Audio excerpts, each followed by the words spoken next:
The great chamber of the Galactic Council stretched across 5 kilometers of polished obsidian, its curved walls reaching toward a dome that displayed the swirling majesty of the galaxy itself. Representatives from 47 species sat in their designated sections, each area carefully designed to accommodate their unique physiologies. The crystalline Zephyrians hummed in harmonic frequencies, while the gas-form nebulans drifted in their containment fields. At the center, the ancient Valdorians maintained their position as the Council's eldest members, their scaled forms radiating an authority earned through millennia of galactic stewardship.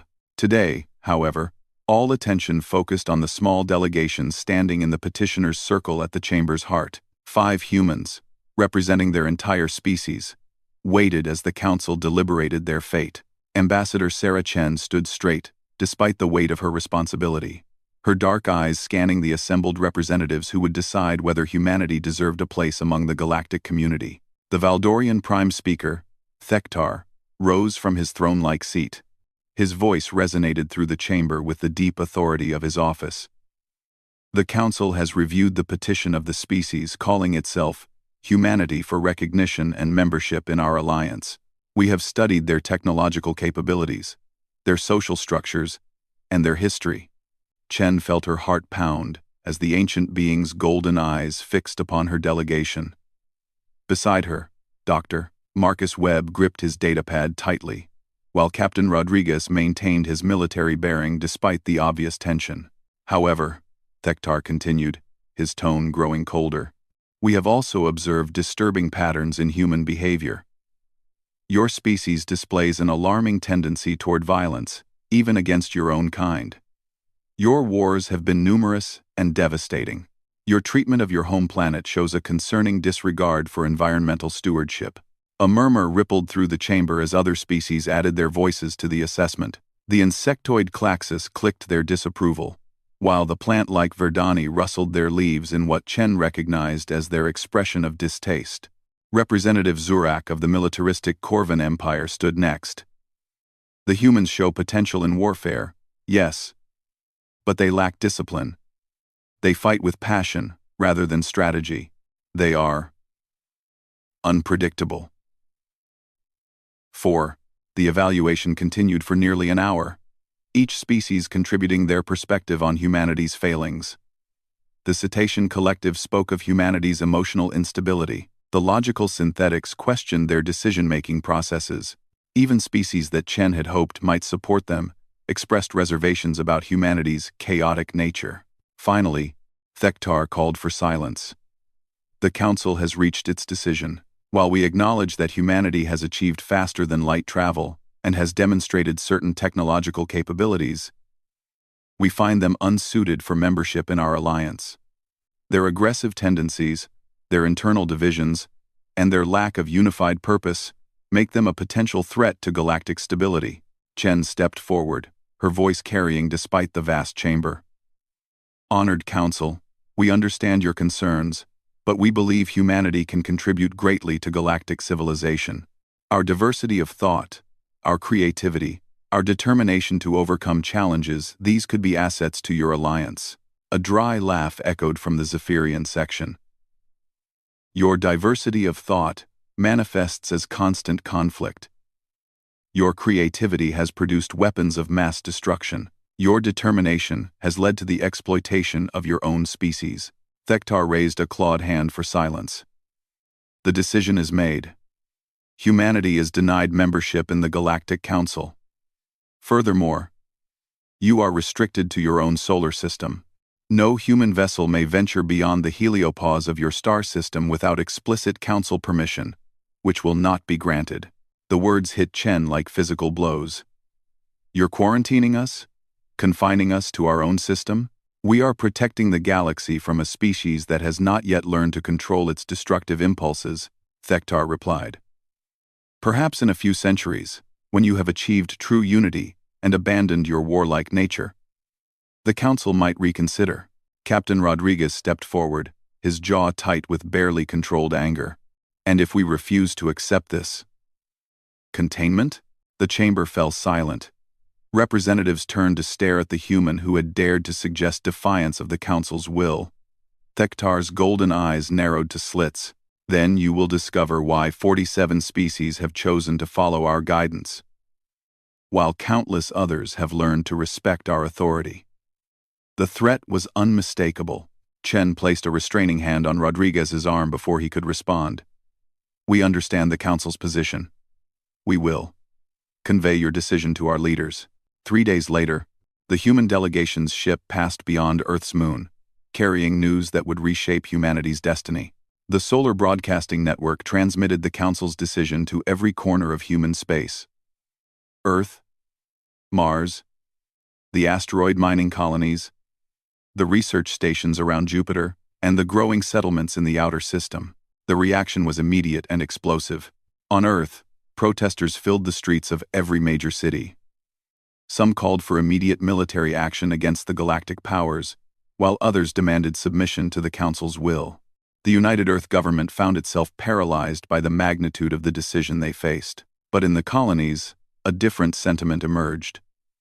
The asteroid miners, who had carved their lives from bare rock and vacuum, spoke with contempt of aliens who judged humanity unworthy.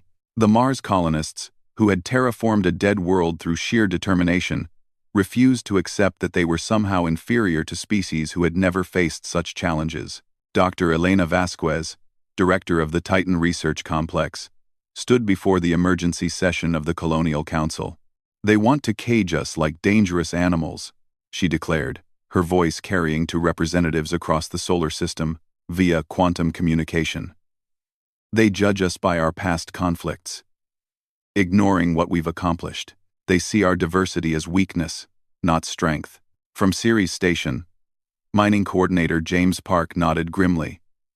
We've heard from the corporate boards. Most Earth-based companies want to comply with the Council's demands, hoping for eventual acceptance. But out here, we see things differently. The sentiment was echoed across the outer system. Humanity's frontier populations, hardened by years of survival in the harshest environments, refused to bow to alien judgment. They had built cities in space, carved habitats from asteroids, and created thriving communities in places where no Earth-born life could survive. They would not be contained. Within weeks, an unofficial alliance emerged among the colonies. They called themselves the Free Human Alliance, rejecting both Earth's cautious diplomacy and the Council's restrictions. Their first act was to launch a series of deep space probes beyond the heliopause, deliberately violating the Council's quarantine. The response was swift and brutal. A Council patrol fleet intercepted the probes just outside the solar system's edge. The alien ship's sleek, efficient vessels that dwarfed humanity's crude exploration craft destroyed the probes without warning. But they also transmitted a message that reached every human receiver in the system. This is Commander Veltar of the Council Enforcement Division. You have violated the terms of your containment. Any further attempts to breach your designated boundaries will be met with force. This is your only warning. The message galvanized the colonies. Dr. Vasquez immediately convened a secret meeting of the most radical colonial leaders. They gathered virtually, their faces appearing on screens in hidden facilities across the outer system. They're not just containing us, Vasquez explained to the assembled group. They're threatening us. The message was clear. Step out of line again, and they'll take action against human targets, not just our machines. Park leaned forward in his chair on Ceres. So what do you propose? We can't fight ships like that with our current technology. No, Vasquez agreed, but we can disappear. She outlined a plan that had been gestating in the minds of humanity's most brilliant scientists and engineers since the Council's rejection. Rather than accept containment or attempt direct confrontation, they would vanish. The project, codenamed Exodus, would relocate key human populations and infrastructure beyond the Council's ability to track or interfere. Using experimental technology developed in the Titan laboratories, they would construct hidden bases in the interstellar void, far from any star system the Council monitored. The technology exists, Vasquez explained. Stealth composites that can mask thermal signatures, quantum scramblers that disrupt sensor sweeps, closed-loop life support systems that leave no detectable waste products. We can build stations that are effectively invisible to Council surveillance. The plan was ambitious beyond anything humanity had attempted. It would require the cooperation of dozens of colonies, the redirection of massive resources, and the recruitment of their best minds. Most challenging of all, it would have to be done in absolute secrecy. Over the following months, the conspiracy grew. Scientists, engineers, miners, and visionaries from across the outer system quietly contributed to the project. Asteroid mining operations were secretly converted to extract materials for construction. Research facilities began developing new technologies under cover of approved civilian projects. Transport ships started making unexplained journeys to rendezvous points in the outer darkness. The Earth government, focused on maintaining peaceful relations with the Council, remained oblivious to the colony's activities. They issued statements condemning any violations of the quarantine and promising full cooperation with Council authority. President Williams even made a public address apologizing for humanity's immature response to the Council's decision. But in the hidden facilities of the outer system, humanity's true response was taking shape. The first Exodus station was completed 8 months after the Council's rejection. Built from a hollowed-out asteroid and equipped with the most advanced stealth systems human science could produce, it drifted in the void between stars, invisible to any conventional detection method. Dr. Vasquez stood in the station's main observatory, watching through reinforced windows as the second wave of construction began. Dozens of ships moved silently through the darkness, their hulls coated with the same stealth composites that hid the station itself. Phase 1 is complete, she reported to the assembled colonial leaders via encrypted quantum communication. We now have a permanent base beyond Council detection range. Phase 2 begins immediately. Phase 2 was even more ambitious than the first. While the initial station had been primarily a proof of concept, the next stage would establish a true shadow civilization, mining operations to extract resources from rogue planets and asteroid fields, manufacturing facilities to produce everything from food processors to starship components, research laboratories to develop new technologies without Council interference. Most importantly, they would begin the development of weapons. The Council had rejected humanity based on their violent tendencies, but they had failed to understand what those tendencies truly meant. Humans were not mindlessly aggressive, they were survivors. And when survival required violence, they became very, very good at it. Captain Rodriguez, who had resigned his Earth Federation commission to join the Exodus project, now commanded the growing fleet of stealth vessels. He had recruited like-minded individuals from across human space, military personnel disgusted with Earth's submission to alien authority, spacers who refused to accept containment, scientists whose research had been curtailed by Council-approved limitations. The Council thinks they know us, Rodriguez explained to his senior staff as they reviewed plans for their next phase of expansion. They've read our histories, studied our conflicts, and concluded that we're dangerous primitives. They're right about us being dangerous, but they don't understand why. Lieutenant Sarah Kim, Rodriguez's second-in-command, nodded from her position at the tactical display. Every species they've encountered has followed the same pattern. They reached space, developed peaceful societies, and sought Council membership for protection and guidance. We're the first species they've met that sees their rejection as a challenge rather than a condemnation. Exactly, Rodriguez agreed. They expect us to either submit or self-destruct. They can't conceive of a third option, that we might use their rejection as motivation to surpass them. The third option was exactly what humanity was pursuing. In hidden laboratories, scientists reverse-engineered captured Council technology from their probe intercepts. The alien ships had been efficient and advanced, but they had also been designed by species that had known peace for millennia. They prioritized efficiency over durability, elegance over redundancy. Human engineers, trained by generations of working with inadequate resources in hostile environments, saw opportunities where the Council saw perfection. They began developing weapons and defensive systems that the peaceful galactic powers would never have conceived. Dr. James Chen, Sarah's brother, recruited from Mars University's physics department, led the weapons development program. The Council species have forgotten how to fight, he explained to a gathering of researchers. Their ships are designed for exploration, transport, and policing undefended targets. They haven't faced a real military threat in centuries. His team had been studying the energy signatures and tactical movements of the ships that destroyed their probes. The vessels were powerful, But they followed predictable patterns. Their weapons were designed for precision strikes against helpless targets, not for engagement with opponents who could fight back. "We can build better," Chen declared. "Faster. More maneuverable. With redundant systems and adaptive armor. And we can crew them with people who remember how to win when everything is on the line." As the second year of the Exodus project began, humanity's shadow civilization had grown to encompass 12 hidden stations and a fleet of over 200 stealth vessels. They had established mining operations in 6 different star systems, always choosing locations far from Council patrol routes or monitored worlds.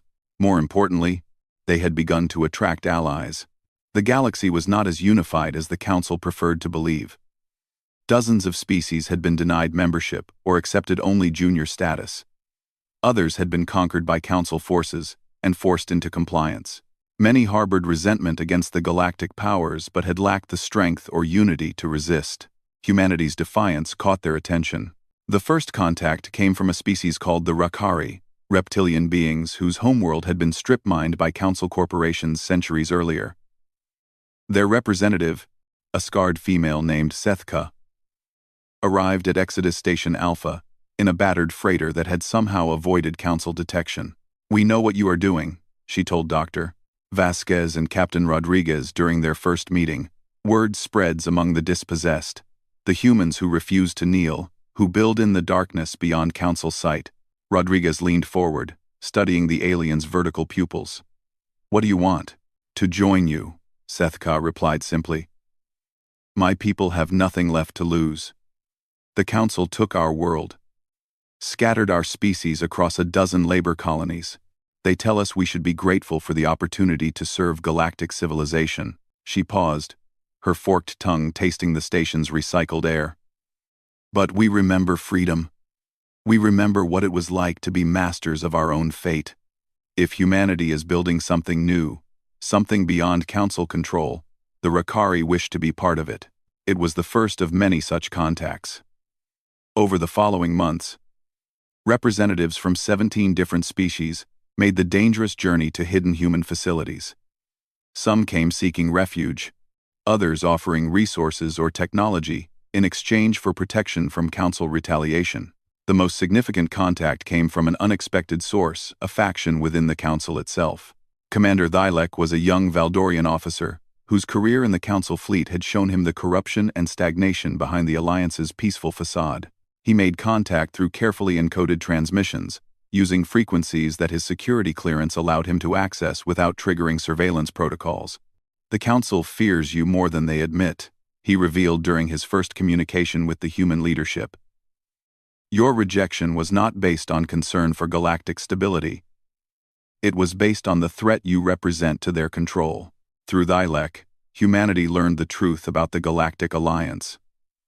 The Council maintained its power not through superior wisdom or technology, but through carefully controlled scarcity and dependency. Member species were discouraged from developing certain technologies, restricted in their expansion, and gradually made dependent on Council resources and protection. "They have created a galaxy of sheep," Thylek explained. "Species that have forgotten how to be truly independent, how to innovate without permission, how to defend themselves without Council protection. You humans are the first species in over 1,000 years to present a genuine alternative to their system." The information Thylek provided proved invaluable. Humanity learned the locations of Council patrol routes, the weaknesses in their surveillance networks, and most importantly, the growing dissatisfaction among many Council species with their leadership. Armed with this knowledge, the Free Human Alliance began its transition from hidden survival to active resistance. They established contact networks among dissatisfied populations throughout Council space. They began recruiting allies not just among the dispossessed, but among the supposedly loyal member species.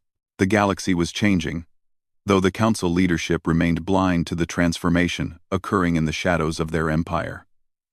Humanity, cast out and dismissed as violent primitives, was building something the galactic powers had never imagined, a true alternative to their ancient order. In the depths of space, far from any star's light, the first human battleship was taking shape. Built from technologies that combined human innovation with alien expertise, crewed by volunteers from dozens of species. It represented something new in galactic history. A warship designed not for conquest or policing, but for liberation. Dr. Vasquez stood in the shipyard, watching as the final components were installed. The vessel was beautiful in its deadly efficiency, its hull curves optimized for both stealth and combat. Its weapons systems designed by minds that understood what it meant to fight for survival. "What will you call her?" asked Seth Ka, who had become one of Vasquez's most trusted advisors. Vasquez smiled, remembering the day humanity was cast out by the Council, rejected and dismissed as unworthy. "Freedom's Edge," she replied. "And she'll be the first of many." The ship represented more than human defiance. It embodied the hope of every species that had been marginalized, controlled, or crushed by the Council's version of order. Soon, the galaxy would learn that humanity's greatest strength was not their capacity for violence, but their absolute refusal to accept that any authority was beyond challenge. The Council had cast them out, expecting them to fade into irrelevance or destroy themselves in futile rage. Instead, they had given birth to something far more dangerous than another member species. They had created a revolution. The first real test came 18 months after Freedom's Edge was commissioned. Council intelligence had detected anomalies in the outer reaches of the Xerion system energy signatures that suggested unauthorized industrial activity. A patrol fleet of 6 vessels, led by the heavy cruiser Eternal Harmony, was dispatched to investigate. They found something impossible. What they encountered was not the scattered refugee camp or secret mining operation they expected, but a fully operational shipyard defended by vessels unlike anything in their databases. The human ships moved with predatory grace, their hulls reflecting starlight in patterns that confused targeting systems. When the Council fleet demanded identification and surrender, the response came in the form of weapons fire that tore through their shields like paper. Captain Velnoth of the Eternal Harmony barely managed to transmit an emergency beacon before his ship's main reactor was surgically disabled by precision strikes. The entire engagement lasted less than 4 minutes. 6 Council vessels found themselves dead in space, their crews unharmed but their ships completely helpless. Then came the real surprise. Instead of destroying the disabled fleet, human boarding parties moved swiftly to secure the vessels. But these were not savage primitives seeking plunder. They were disciplined soldiers who treated their prisoners according to strict codes of conduct. Medical teams provided aid to the wounded. Communication specialists established translation protocols. And their commander, a woman identifying herself as Admiral Sarah Kim, requested formal parley. "You are trespassing in sovereign territory," Kim informed the stunned Council officers via holographic projection. However, the Free Human Alliance recognizes the laws of war. You and your crews will be treated as prisoners according to galactic conventions, fed according to your species' dietary requirements, and given access to communication with your families. Captain Velnoth, still reeling from the speed of his defeat, struggled to process what he was seeing. This is impossible. Humans were quarantined. Your technology levels were assessed as inferior. Kim's expression remained neutral. Your assessment was flawed. You judged us based on our past, not our potential. You also failed to account for what happens when humans have a clear goal and unlimited motivation. The captured officers were transported to a detention facility that would have impressed even Council architects. Clean, comfortable, and humane, it demonstrated that humanity had not abandoned their principles despite their exile. But what truly shocked the prisoners was the diversity of their guards and caretakers. Rakari medics tended to injured Zephyrians. Corvan engineers worked alongside human technicians to maintain the facility's systems. Species that had been enemies for centuries collaborated with casual efficiency under human leadership. The Free Human Alliance was not just a human organization, it was a new model of interspecies cooperation. Word of the engagement spread rapidly through both official and underground channels. The Council leadership found themselves facing an unprecedented situation, a significant military defeat inflicted by a supposedly contained species, with no casualties on either side. The propaganda implications were staggering. Thektar convened an emergency session of the Inner Council, the 12 most senior members who made the Alliance's crucial decisions. The great chamber was closed to general membership as the Valdorian Prime Speaker addressed his closest advisors. "The situation has escalated beyond acceptable parameters," he announced, his normally composed demeanor showing cracks of strain. "These humans have not only violated their containment, but have demonstrated military capabilities that threaten our strategic advantage." Representative Zurak of the Corvan Empire leaned forward, his scarred features twisted with what might have been admiration. Their tactics were flawless: surgical strikes, perfect coordination, minimal collateral damage. "These are not the chaotic primitives we evaluated. More concerning," added Crystalline Speaker Harm Onal of the Zephyrians, "is their treatment of prisoners. They follow conventions we established, demonstrate restraint we did not expect, and show organizational sophistication that challenges our fundamental assumptions about their nature." The synthetic representative, Unit Prime Delta 7, processed the tactical data with mechanical precision. Analysis indicates their technology has advanced beyond projected parameters. Their stealth capabilities suggest breakthroughs in materials science. Their weapons demonstrate understanding of energy manipulation that exceeds several council member species. Thektar's golden eyes narrowed as he contemplated the implications. "How is this possible? Our monitoring stations detected no major industrial expansion in the Sol system. Their Earth government continues to comply with our restrictions." "Because," interrupted a new voice from the chamber's shadows, "they are no longer working from the Sol system." The inner council turned to see a figure emerging from the diplomatic alcove reserved for special observers. It was Commander Thylek, but his appearance had changed dramatically. Gone were the ornate robes of a council officer, replaced by the practical uniform of the Free Human Alliance. Most shocking of all, he wore the insignia of a human fleet captain. "Thylek," Thektar's voice carried centuries of betrayal and rage. "You dare appear before this council after your treason?" "I appear before this council to offer terms for peaceful coexistence," Thylek replied calmly. "The Free Human Alliance has no desire for conquest or destruction.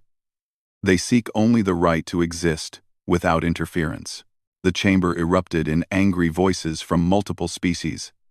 How dare a junior officer, a traitor, presume to negotiate with the council? How could humans, quarantined primitives, believe themselves in a position to dictate terms? Thylek waited for the chaos to subside before speaking again. "You still do not understand what you are facing. The humans you dismissed have spent 3 years building something unprecedented, a truly voluntary alliance based on mutual benefit rather than controlled dependence. They offer membership to species you have marginalized or exploited. They share technology freely instead of restricting it. They have created a society based on cooperation rather than hierarchy." "Impossible," declared Harmonal.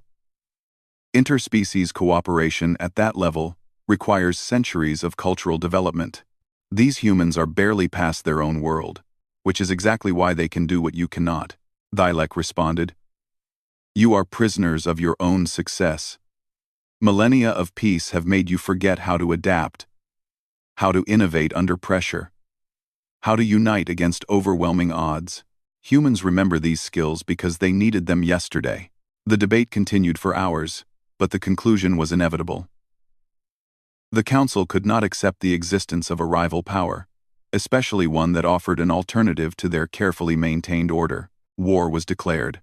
The second phase of the conflict began with the council's attempt to locate and destroy the human strongholds. Massive search fleets swept through the outer regions of known space, using advanced sensors to detect any trace of unauthorized civilization. They found nothing. Human stealth technology had advanced far beyond what their intelligence had predicted. The shadow bases were not merely hidden, they were effectively invisible to any detection method the council possessed. Worse, the humans had learned to move their mobile facilities whenever council forces approached an area. The Free Human Alliance had become nomadic, a civilization that lived between the stars rather than around them. Their ships could sustain themselves indefinitely, using advanced recycling systems. Their manufacturing facilities could be broken down and reassembled in a matter of days.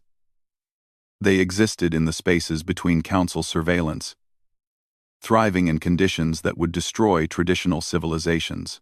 But they were not merely hiding. Intelligence reports began reaching Council headquarters, describing impossible events across their territory. Heavily defended installations found their security systems mysteriously disabled, allowing imprisoned resistance members to escape. Transport convoys carrying restricted technology simply vanished without a trace. Most disturbing of all, several species under Council authority began requesting review of their membership status. The humans were conducting a shadow war unlike anything in galactic history. Dr. James Chen had become the Alliance's master strategist, combining human military theory with alien technological capabilities to create tactics that confounded Council defenses. His operations relied on perfect intelligence, surgical precision, and the element of complete surprise.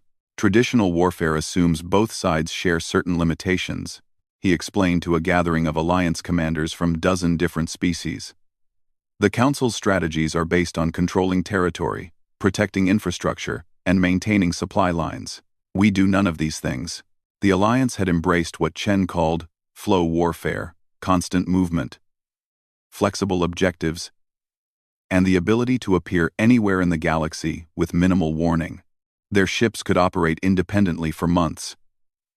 Their crews trained to survive on whatever resources they could acquire or create. Most importantly, they had learned to turn the Council's greatest strength, their interconnected civilization, into a weakness. The breakthrough came when Dr. Vasquez's research teams perfected what they called quantum tunneling technology. Rather than using traditional faster-than-light drives that left detectable signatures, their ships could literally phase in and out of normal space, appearing inside enemy formations or behind defended lines without triggering any warning systems. The first major demonstration of this capability came during the Battle of the Nexus Gates. The Nexus Gates were the Council's greatest achievement, a network of artificial wormholes that connected their major systems, allowing instant travel across thousands of light-years. The network was heavily defended and considered absolutely secure. Its destruction would cripple Council logistics and communications. The Free Human Alliance attacked all 12 major nodes simultaneously. Human ships phased directly into the heavily shielded control centers, appearing inside what the Council had considered impregnable fortifications. The attacks were coordinated to the nanosecond across thousands of light-years, demonstrating capabilities that should have been impossible. But the real brilliance of the operation was not in its execution, it was in its restraint. The Alliance forces disabled the gate's control systems without destroying the structures themselves. They evacuated all personnel before detonating carefully placed charges that would shut down the network temporarily rather than permanently, and they transmitted a simple message to every Council world simultaneously. The Free Human Alliance claims no territory and desires no conquest. We seek only the right to exist without interference. The Nexus Gates will be restored to function once the Council agrees to recognize our sovereignty and ceases all attempts to restrict the freedom of willing species to join our alliance. The message was signed by representatives from 23 different species, all confirming their voluntary membership in the alliance and their rejection of Council authority. The psychological impact was devastating. The Council's member species suddenly realized that their greatest defensive network could be neutralized by an enemy they had dismissed as primitive. More unsettling was the demonstration that this enemy possessed both the capability to destroy their civilization and the restraint not to do so. Emergency sessions were called on every Council world. Some species demanded immediate negotiation with the humans. Others called for total war to destroy this threat to galactic stability. A few quietly began opening secret communications with Alliance representatives. The Council leadership found their authority fracturing for the first time in recorded history. Thektar stood before the emergency assembly of the full Council, his ancient composure finally cracking under the weight of circumstances beyond his control.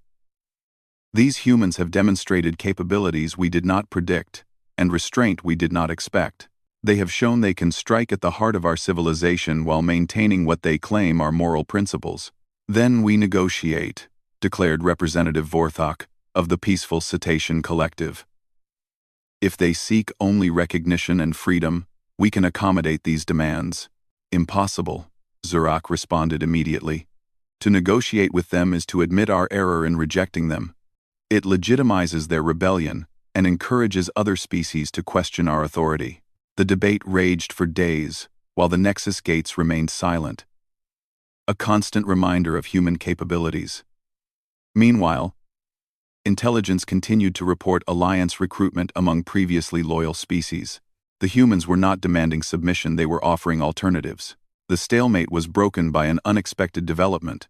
Long-range sensors detected massive energy signatures in the unexplored regions beyond the galactic rim. Analysis suggested industrial activity on an unprecedented scale, the construction of something that dwarfed even the largest council installations. A reconnaissance fleet was immediately dispatched to investigate. What they found defied comprehension. Humanity was building a ring world. The massive structure, still under construction, already spanned several million kilometers in diameter. Its surface area exceeded that of thousands of planetary surfaces combined. More impossibly, it was being built not around a star, but in the empty space between galaxies, powered by technologies that the Council's best scientists could not identify. The reconnaissance fleet's report reached the Council chambers within hours of their discovery. The implications were staggering. Humans were not just capable of military resistance. They were demonstrating engineering capabilities that surpassed anything in known galactic history. But the real shock came when the fleet attempted to approach the structure for closer examination. They were welcomed. Admiral Rodriguez himself appeared on their communications, inviting the Council observers to dock and tour the facility. "The Free Human Alliance has nothing to hide," he transmitted. "We invite the Council to see what free minds can accomplish when they work together toward common goals." The tour that followed would be remembered as a turning point in galactic history. Council officers, expecting to find crude industrial facilities, instead discovered a technological paradise that redefined what was possible. The ring world's construction combined innovations from every Alliance member species, refined and improved by human engineering principles. Rakari geological knowledge had been enhanced with human materials science to create building materials stronger than any known substance. Zephyrian energy manipulation techniques had been combined with human efficiency concepts to develop power systems that could harness the fundamental forces of the universe itself. Most remarkably, the construction was entirely automated. Artificial intelligences based on synthetic designs, but enhanced with human intuitive programming, managed every aspect of the project. These AI systems demonstrated creativity and adaptability that pure logic-based programs could not achieve. The Council observers were shown manufacturing facilities that could produce anything from basic foodstuffs to starship components, using nothing but energy and raw elements. They saw hydroponic gardens that could feed billions, powered by fusion reactors that produced no waste products. They witnessed the birth of a completely sustainable civilization that could exist independently of any external support. "This is our answer to galactic scarcity, Dr.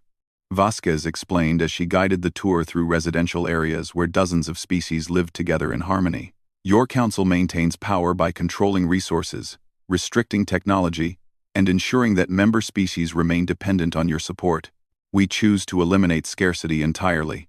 Captain Velnoth, who had been among the officers captured in the first engagement, stared through observation windows at construction areas, where beings who had been enemies for centuries worked side by side. How is this possible? These species have fundamental incompatibilities, different atmospheric requirements, conflicting social structures. All true, Vasquez agreed. But they also share common desires: freedom from want, freedom from fear, and freedom to develop their potential without artificial restrictions. When you focus on what unites rather than what divides, solutions become possible. The tour concluded with a demonstration that would haunt Council nightmares for decades to come. The humans activated a small section of the ring world's defensive systems, not weapons in any traditional sense, but applications of the same technologies used in construction. Space itself seemed to bend around the structure as gravitational fields stronger than those around neutron stars were generated and controlled with casual precision. Matter and energy danced to human commands as they demonstrated the ability to create or destroy on a scale that made entire solar systems seem insignificant. "We could unmake your empire in days," Admiral Rodriguez explained calmly to the stunned observers. "Every world, every station, every ship could be reduced to component atoms with technologies we use for construction. But we choose not to, because destruction is not our goal." He paused, letting the implications sink in. Your council rejected us because you feared our violent tendencies. You were right to fear us, but wrong about our nature.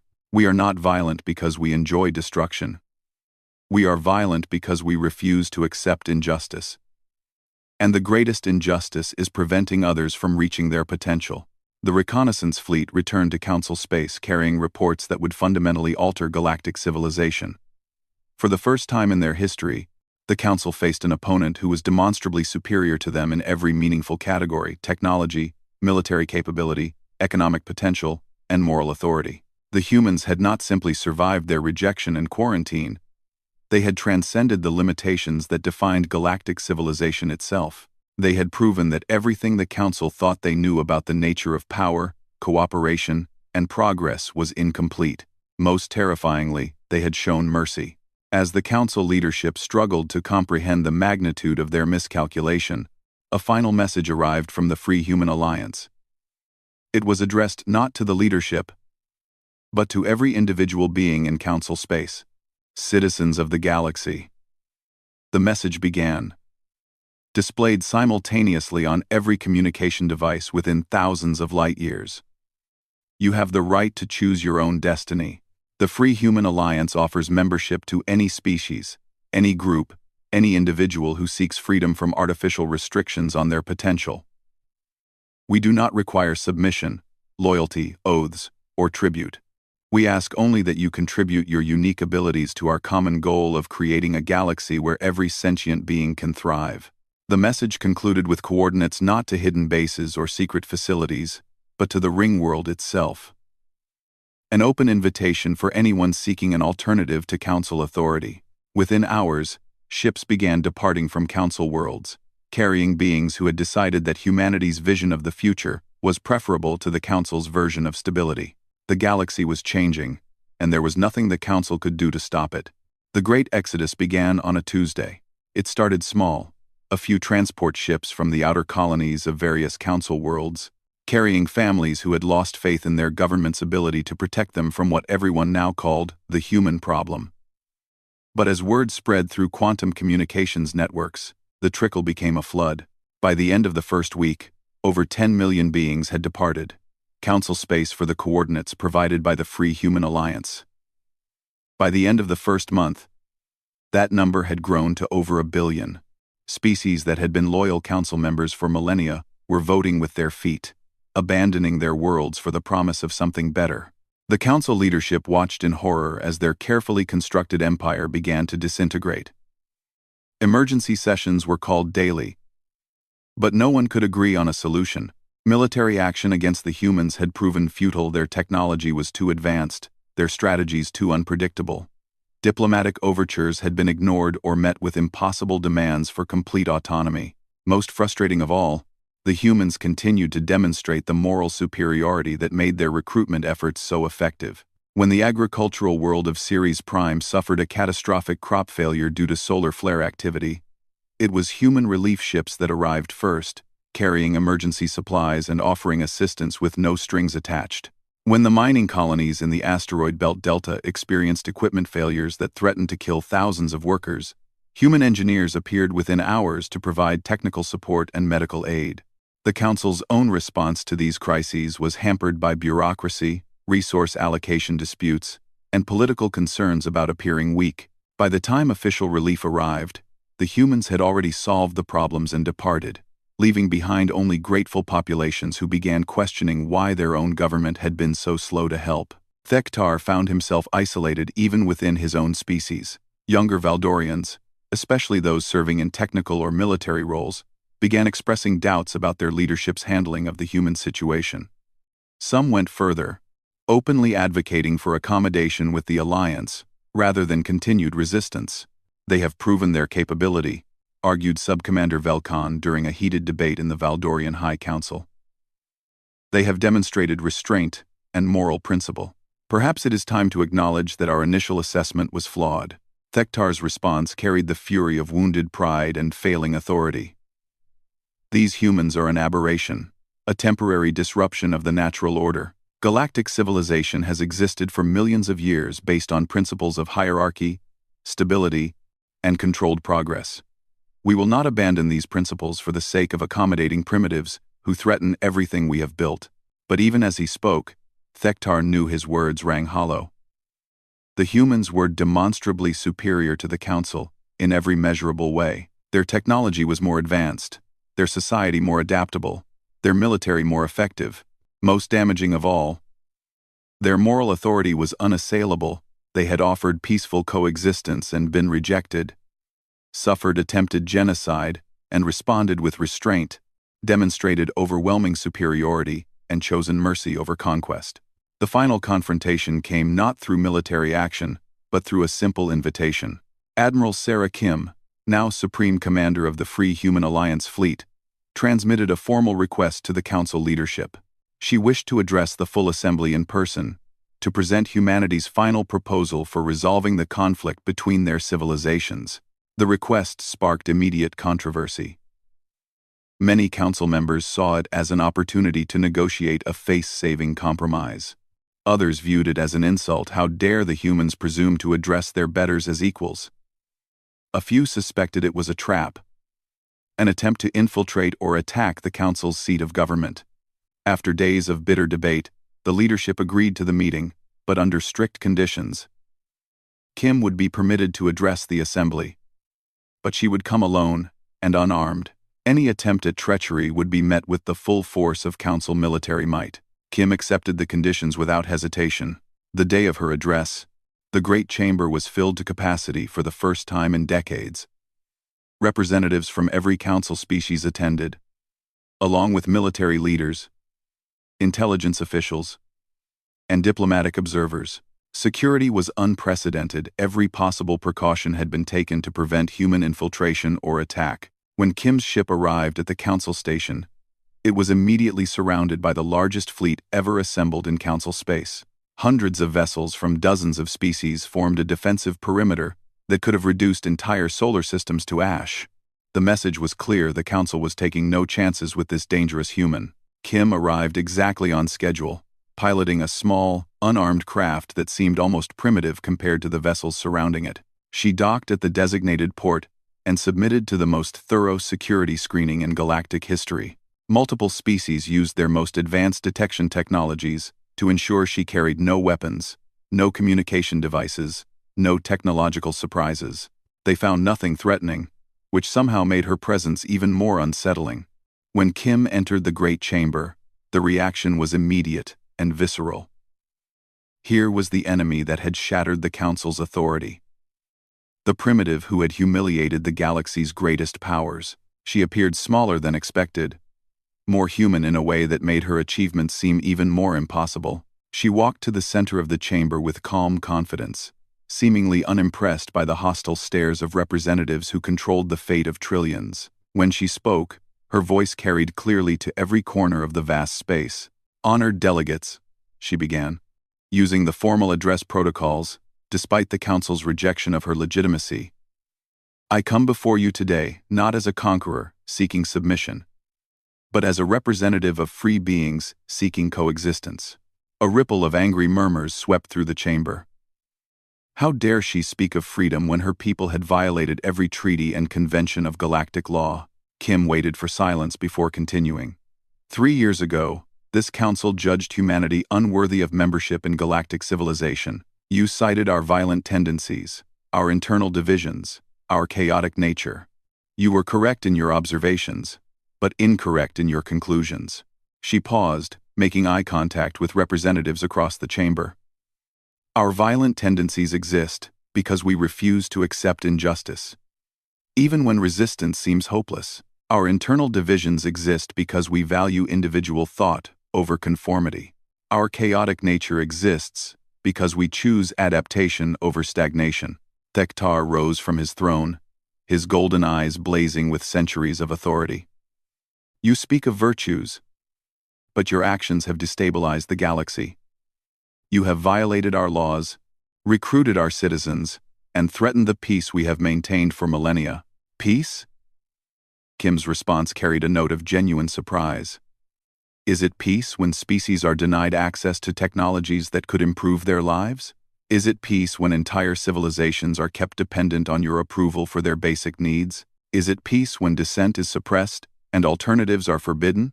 She gestured to the assembled representatives, many of whom seemed uncomfortable with her questions. You have not maintained peace, you have enforced stagnation. You have created a galaxy where security comes at the cost of progress, where stability requires the suppression of potential. Representative Zurak leaned forward, his scarred features twisted with contempt. And what alternative do you offer? Chaos? Endless conflict as species compete for dominance? Kim smiled, and something in that expression sent chills through the chamber. We offer something you have never tried, true cooperation based on mutual benefit rather than hierarchical control. We offer a galaxy where every species can reach its full potential because artificial restrictions have been removed. She activated a small holographic projector, one of the few devices her security screening had permitted, and the chamber filled with images of the ring world. But these were not the construction scenes the council observers had witnessed. These showed the completed sections in operation, with cities that sparkled like jewels and parks that stretched beyond any horizon.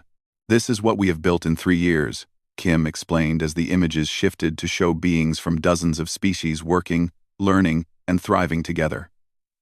Not through conquest or coercion, but through voluntary cooperation.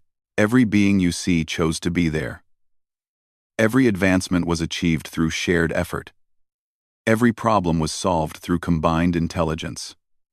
The images showed technological marvels that made council achievements seem primitive by comparison. Cities that floated in midair, powered by gravitational manipulation, forests that grew in perfect spheres around miniature suns, oceans that existed in impossible geometries, providing habitat for aquatic species while taking up minimal space. But what impressed the observers most was not the technology, it was the obvious happiness of the inhabitants. Children of incompatible species played together in environments that accommodated all their needs. Adults collaborated on projects that would have taken council specialists decades to complete. Elderly beings from races that had been enemies for millennia shared wisdom and experience without conflict. How? The question came from Representative Vorth of the Cetacean Collective, whose normally calm demeanor had cracked with wonder. How did you achieve this level of integration? By abandoning the assumption that differences are problems to be managed rather than resources to be utilized, Kim replied. Your council maintains order by keeping species separate, giving each group defined roles and limitations. We maintain harmony by encouraging cross-pollination of ideas, technologies, and cultures. She gestured to the images again. A Zephyrian composer working with human engineers creates music that resonates through material science. A Corvan warrior training with cetacean philosophers develops combat techniques based on emotional balance. A synthetic analyst collaborating with Ricari intuition specialists creates intelligence systems that surpass anything either could achieve alone. The chamber fell silent as the implications sank in. The humans had not just rejected council authority, they had transcended the fundamental limitations that defined galactic civilization. They had proven that the careful restrictions and hierarchical controls the council considered necessary were actually barriers to achievement. Thektar's voice carried the weight of ages when he finally spoke. What do you want from us? Kim's answer was simple and devastating. Nothing. The word echoed through the chamber like a death knell. Nothing. Not submission. Not tribute. Not acknowledgement. Nothing. We require no recognition from this council, Kim continued. We seek no territory in your space, no tribute from your members, no acknowledgement of our authority. We have already surpassed you in every meaningful measure. We offer this final address not because we need anything from you, but because we remember what it was like to seek acceptance and understanding. She looked directly at Thektar as she spoke her next words. The Free Human Alliance extends this final offer of coexistence. Abandon your attempts to restrict our activities. Cease your interference with beings who choose to join us. And we will respect your borders and your right to govern your remaining territories as you see fit. And if we refuse? Zurak demanded. Kim's expression remained neutral, but her words carried absolute conviction. Then, you will become irrelevant. We will not attack you or seek to destroy your civilization. We will simply continue to offer alternatives to any being who seeks them. Your empire will collapse not through conquest, but through voluntary departure of citizens seeking something better. The truth of her statement was already evident in the empty sections of the chamber. Representatives from 12 species had failed to attend the session because their governments were in transition, either negotiating with the Alliance or dealing with mass emigration to human space. You ask us to abandon everything we have built, Thektar said, his voice heavy with the weight of failing authority. We ask you to evolve, Kim replied gently. To abandon the parts of what you have built that prevent growth and keep the parts that promote flourishing. Your council has achieved remarkable things: the preservation of knowledge, the prevention of galactic war, the establishment of communication between species. These are worthy accomplishments. She paused, looking around the chamber at faces that reflected confusion, fear, and in some cases, hope. But you have also created artificial scarcity, prevented technological advancement, and suppressed the natural desire of sentient beings to exceed their limitations. These aspects of your system are not serving the galaxy's best interests. The session continued for hours as representatives struggled to comprehend the magnitude of the choice before them. Some demanded details about Alliance governance structures.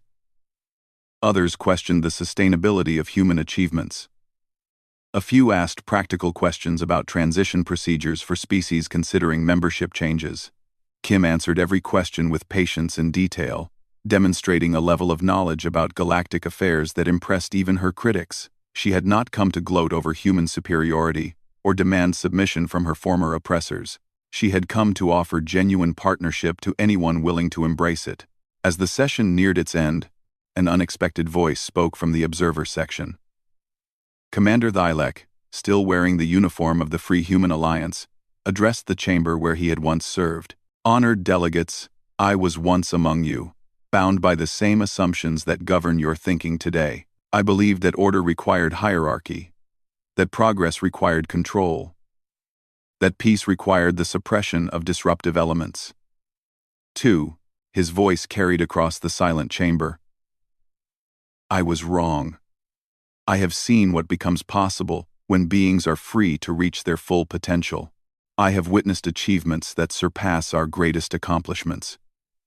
Created not by superior technology or greater intelligence, but by the simple act of removing artificial barriers to cooperation. He stood, his posture reflecting the confidence that came from serving a cause greater than himself. The humans did not teach us new technologies, they taught us new ways of thinking. They showed us that our greatest enemy was not chaos or conflict, but our own fear of change. Thektar's response carried centuries of wounded pride. You were always too young to understand the complexities of galactic governance. Order requires structure. Progress requires guidance. Peace requires authority. Does it? Thylek challenged. Look around this chamber. Count the empty seats. Calculate the resources being devoted to maintaining order over populations that no longer wish to be governed. Measure the energy spent enforcing restrictions against beings who have found better alternatives. He gestured toward Kim, who had remained silent during this exchange between former colleagues. They offer something we never could, the freedom to be more than we are. Not through conquest or conversion, but through voluntary participation in something greater than any individual species could achieve. The final vote was closer than anyone expected. When the council session concluded, 23 species had formally declared their intention to open negotiations with the Free Human Alliance. 15 others announced referendums to allow their populations to choose their governmental preferences. 8 species declared their continued loyalty to council authority. Only 2 species, the Valdorians and the Corvans, voted to maintain absolute resistance to human influence. The galaxy had chosen change. Over the following months, the transformation accelerated beyond anyone's predictions. The Nexus gates were restored to operation, but under Alliance management, rather than council control. Their capacity was immediately expanded, and access was granted to any being, regardless of species affiliation or governmental allegiance. Trade networks that had been restricted for millennia were open to free competition. Technologies that had been classified as potentially destabilizing were released for general development. Research that had been suppressed as unnecessarily advanced was resumed with Alliance support. The results were immediate and spectacular. Medical advances that combined the healing knowledge of dozens of species eliminated diseases that had plagued civilizations for millennia. Agricultural techniques that merged different worlds' expertise ended food scarcity throughout the galaxy. Energy systems based on collaborative research provided clean, unlimited power to any world that requested assistance. But the most remarkable change was cultural. Species that had been isolated for centuries began forming mixed communities. Children grew up learning multiple languages, multiple perspectives, multiple ways of understanding the universe. Art and music evolved in directions that no single species could have imagined. Science advanced at rates that made previous progress seem glacial. The ring world became the symbol of this new era, a massive structure that housed billions of beings from hundreds of species, all working together toward common goals while maintaining their unique identities. It orbited no star because it needed no external energy source. It followed no government because its inhabitants had transcended the need for external authority. Dr. Elena Vasquez, now elderly but still sharp, stood in the ringworld's main observatory watching as the latest section came online. Through the transparent aluminum windows, she could see construction teams working in vacuum suits designed for a dozen different physiologies. Humans worked alongside beings who breathed methane, who lived in gravities that would crush most species, who thought in mathematical concepts rather than words. "Did you ever imagine it would grow this large?" asked Admiral Rodriguez, now serving as the ringworld's security coordinator, despite being well past traditional retirement age. Vasquez smiled, remembering the fear and uncertainty of those first years in exile. "I imagined survival. I imagined independence. I never imagined this." This she referred to encompassed more than just the physical structure. In the 3 years since the Council's collapse, the Free Human Alliance had evolved into something that transcended even their own expectations. They had not simply replaced one governmental system with another. They had created an entirely new model of civilization. There were no rulers in the traditional sense, no hierarchies based on species superiority, no restrictions on individual advancement. Instead, there were coordinators who facilitated cooperation, specialists who solved problems, and councils that made decisions through consensus building rather than authority enforcement. The system worked because it was based on human insight into the fundamental nature of intelligent beings, that they would cooperate voluntarily when cooperation served their interests, that they would innovate constantly when innovation was encouraged, and that they would choose growth over security when growth was possible. "The council representatives are here for the ceremony," Rodriguez mentioned, checking his communications device. Even Thektar decided to attend. Vasquez nodded, unsurprised. The former council leadership had requested permission to witness the completion of the ringworld's primary phase. It was not an official diplomatic function. The council no longer existed in any meaningful form, but rather a personal pilgrimage by beings who wanted to understand what they had missed. The ceremony itself was simple by intention. No grand speeches, no formal protocols, no hierarchical arrangements. Beings from across the galaxy gathered in the main plaza to celebrate a shared achievement. Children played, while adults discussed the next phase of construction. Elderly beings shared stories while young people planned expeditions to other galaxies. When Kim addressed the crowd, she spoke not as a leader giving commands, but as a coordinator sharing information. "Today marks not an ending, but a beginning," she announced to the assembled multitude. "We have proven that different species can work together without losing their unique identities. We have shown that progress is possible without central control. We have demonstrated that the galaxy is large enough for every being to reach their full potential." She paused, looking out over the crowd that included beings from over 200 species, including several that had never been contacted by the old council. "Our next goal is ambitious even by our standards: the construction of vessels capable of intergalactic travel. We have received signals from other galaxies, evidence of intelligent life beyond our own stellar neighborhood. The time has come to extend our model of cooperation beyond our current borders."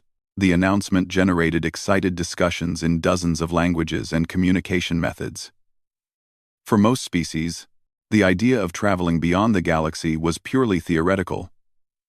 For humans, it was simply the next logical step in their endless expansion. After the ceremony, Thektar approached Vasquez privately. The ancient Valdorian moved slowly, his centuries weighing heavily upon his scaled form. "I owe you an apology," he said without preamble.